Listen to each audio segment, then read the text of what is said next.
Всем привет! С вами Виктория Сидорович, и сегодня у нас в гостях Аня, частный тренер и выступающий атлет. Аня, расскажи немножко о себе и что нас сегодня ждет.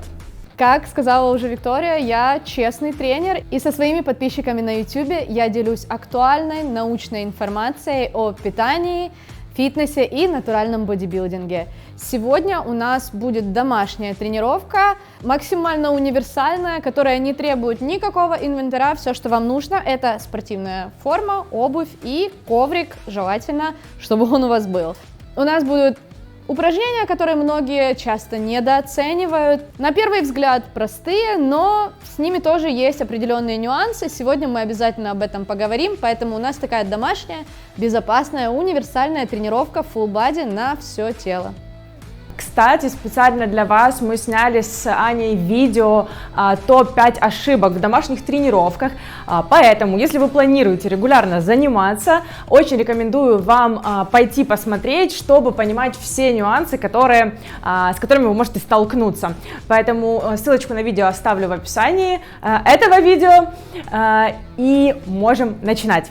Как сказала Аня, для занятий нам понадобится ничего особенного, хорошее настроение, спортивная форма, кроссовки и, конечно же, коврик для тренировок. Кстати, если у вас еще нету классного, качественного коврика, рекомендую заглянуть в магазин Йогамания.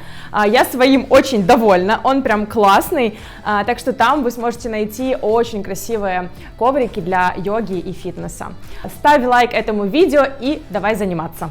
Начнем мы с тобой с самых больших наших групп мышц, а это ноги, за ними пойдет спина и потом грудь и руки. Как я сказала уже раньше, это тренировка на все тело. Нам нужно задействовать максимальное количество мышечных групп. И начинаем мы с махов в сторону. Для этого нам будет необходима какая-то опора, это может быть стул, стол. Главное, стул, убедитесь, что он устойчивый. Если у вас уже есть большой опыт в тренировках, то, в принципе, вы можете выполнять махи в сторону и без опоры, но если у вас небольшой опыт или если у вас были какие-то травмы коленей, то я настоятельно рекомендую использовать опору. Наши колени в исходном положении чуть-чуть присогнуты, корпус находится четко над ногами, то есть мы не заваливаемся вперед и мы не уходим назад. И мы поднимаем рабочую ногу до уровня, когда вы начинаете чувствовать, что у вас включается ягодичная мышца в работу. То есть вы чувствуете, что она работает, вот до этого уровня мы и поднимаем. Корпус при этом у нас не двигается. 2, 3, 4. Корпус полностью неподвижен. 5. Колени оба могут быть согнуты, не нужно поднимать ровной ногой. Видите, можно и без стула, 6, если вам стул не по росту, но лучше начинать 7, со стулом. 8, и еще 2 раза, 9, 10. И повторяем все то же самое с левой ногой. 1, 2, 3, 4, 5, 6, 7, 8, 9, 10. Готово. Следующее упражнение – это махи на коленях назад. Здесь очень важно также держать баланс, поэтому опорное колено мы ставим чуть ближе к центру.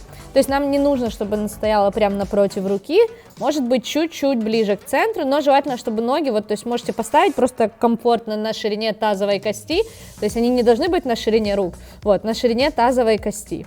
А если хотите, чтобы упор вам был более комфортный, если у вас небольшой опыт тренировок, то можете тогда поставить ногу ближе к центру. Движение выглядит так. Мы сгибаем рабочую ногу к себе. Здесь, смотрите, важный нюанс. Мы сгибаем до того уровня, пока у нас не начинает подкручиваться поясница. Если у вас уже подкручивается поясница, появляется горб, то значит вы слишком далеко вперед увели ногу. У нас поясница должна сохранять естественные изгибы, то есть тоже сильно каких-то там перепрогибов делать не надо, стоим комфортно, смотрим перед собой, голова не провалена, назад тоже мы ее не закидываем. И мы делаем такое движение, как будто вы едете на скейтборде и отталкиваетесь ногой. То есть вы сначала выравниваете ногу, а потом поднимаете. Итак, поехали. Первый подход. Начинаем с правой ноги, сгибаем, дальше выравниваем ногу и только после этого поднимаем. Опустили, согнули. То есть смотрите, вот так вот делать это неправильно. Нам нужно сначала разогнуть ногу, а потом поднять, опустить, согнуть. Опять мы разгибаем ногу, поднимаем вверх, опускаем и согнули. И поехали, делаем 10 повторений. И раз, и два. Вверху мы можем зафиксировать немножко на 1 секунду. И 3. Здесь так, то есть насилие мы получаем. И 6 зафиксировали. И 7. И 8. И 9. И 10 зафиксировали, опустили, вернулись в исходное положение. Повторяем все то же самое левой ногой. Согнули, выровняли, подняли, держим. И раз, зафиксировали. И 2, и 3, и 4. Наверху вы должны почувствовать, как работает ягодица. И 5, и 6, и 7. Фиксируемся немножко вверху. И 8, ставим точку. И 9. И последний раз 10. Вернулись в исходное. Сейчас мы делаем третье упражнение, ягодичный мостик. Его можно выполнять либо спиной на диване, на лавке, либо можете выполнять на полу, это более упрощенный вариант. Что нужно делать? Мы плотно лежим плечами на полу, руки у нас вдоль корпуса, ноги на ширине тазовой кости, тоже не ставьте слишком их широко. И мы поднимаем вверх таз, мы его не проваливаем, то есть мы не на ножках себя держим, мы поднимаем вот хорошо, пока вы не чувствуете, как у вас напрягается попа и задняя поверхность бедра. И мы задерживаемся на 2-3 секунды и опускаемся вниз. Это раз. Поехали дальше. И поднялись, зафиксировались. И 2. Поднялись, зафиксировались, дышим. 3. Поднимаем мы бедра на выдохе. И 4. Опустились вниз. Поднимаемся и зафиксировались. Дышим, не забываем дышать. 5. Поднимаем опять вверх. И 6. Это упражнение также вы можете выполнять с резинкой. И 7. Она немножко добавит вам нагрузку, и вы хорошо почувствуете работу своих ножек. И 8. И еще 2 раза. 9. И 10. Отдыхаем. В таких базовых упражнениях очень важна фиксация в пиковой точке, хотя бы на 1 секунду. Это вам добавит нагрузку, и вы хорошо сможете прочувствовать целевую группу мышц. Короче, быстро не махайте ногами, руками. Все должно быть выверено. Все плавно, спокойно, мы никуда не спешим.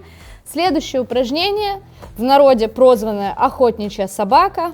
Мы находимся на четвереньках, то есть у нас опять колени на ширине тазовой кости и кисти рук над плечевыми суставами.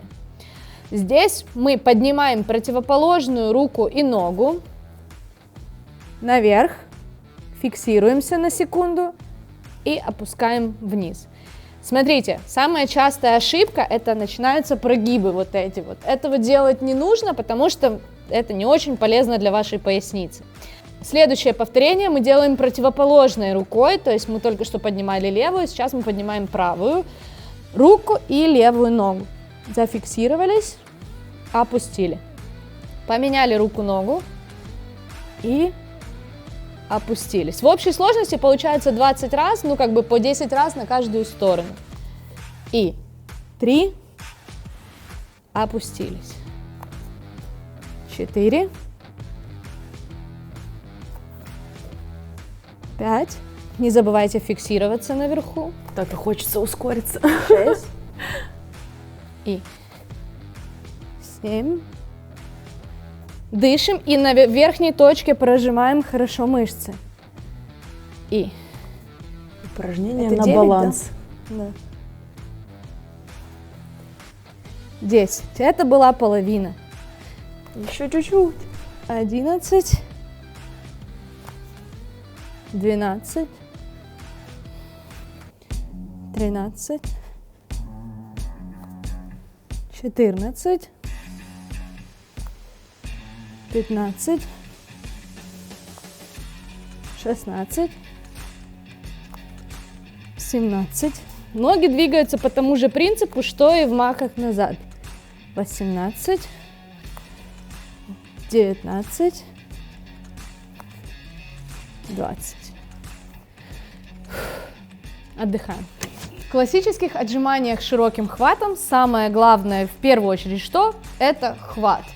Хват должен быть таким, чтобы в нижней точке ваше предплечье было перпендикулярно полу, то есть создавало с полом угол 90 градусов. Второй важный элемент – это положение вашего корпуса. Вы себя держите одновременно всеми мышцами кора. Поэтому нам очень важно не проваливать поясницу, излишне ее не округлять. Сейчас я покажу, о чем идет речь. Вы можете делать отжимания либо на коленях, либо с упором в диван или в стену. Все зависит от вашего уровня тренированности.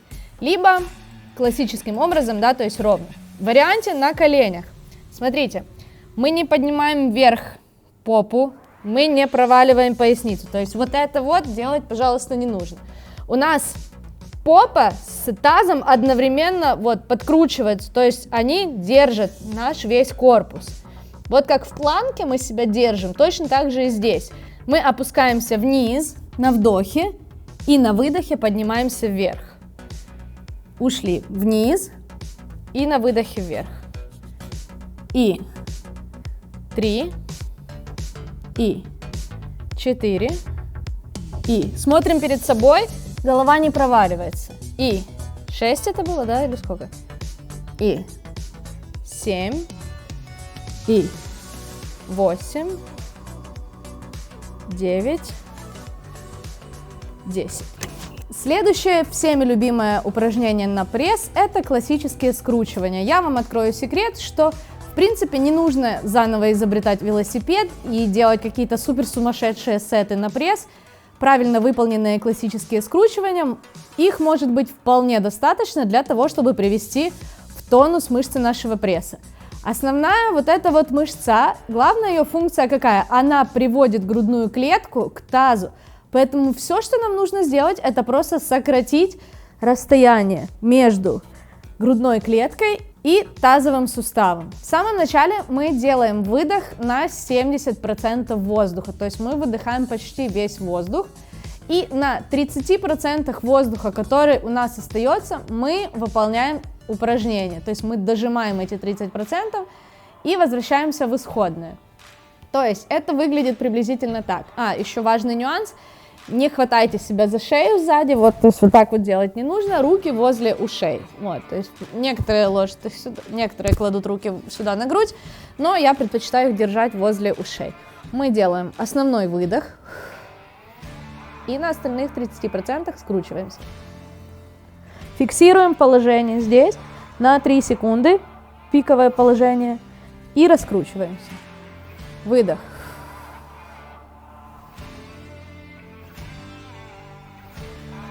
И выравниваемся. Выдох.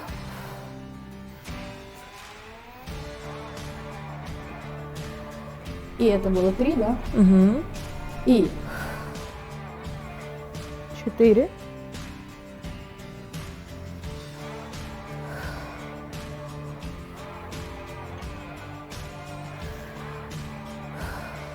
6.